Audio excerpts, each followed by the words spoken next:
All right, Psalm 95 verse 3 says, "For the Lord is a great God and a great King above all gods." Can I tell you something? Whether you agree, whether you believe it, it's the truth, right? For by him, all things were created and all things consist, right? He is creator. He is the mighty God. He is the most high. He is our help. He's our refuge. He's our strength. He's our righteousness. He's our peace. He's our comforter. He's our help. He's our healer. He's all these things. And if you continue to read this psalm before and after, he tells us, let us sing unto the Lord, make joyful noise unto the Lord, be in his presence with thanksgiving. It tells us that he is our shepherd. It tells us that he is our God. We're the people of his pasture and the sheep of his hand. And so then he goes on and he says, today, if you will hear his voice, harden not your heart, as in the provocation, as in the day of temptation in the wilderness.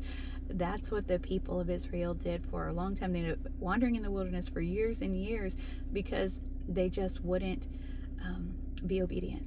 They wouldn't honor God and see him for who he is. It says that your fathers tempted me, proved me, and saw my work.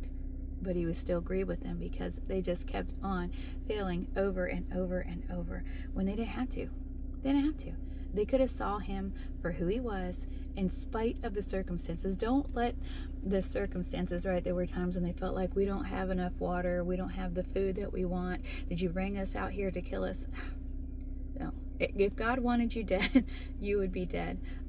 But that's not typically the case. He wants us to live, and he wants us to live for him, and he wants us to do it reverencing him as that great God and that King above all gods. In fact, one of his names says he's king forever. Not only is he king, but he's king forever.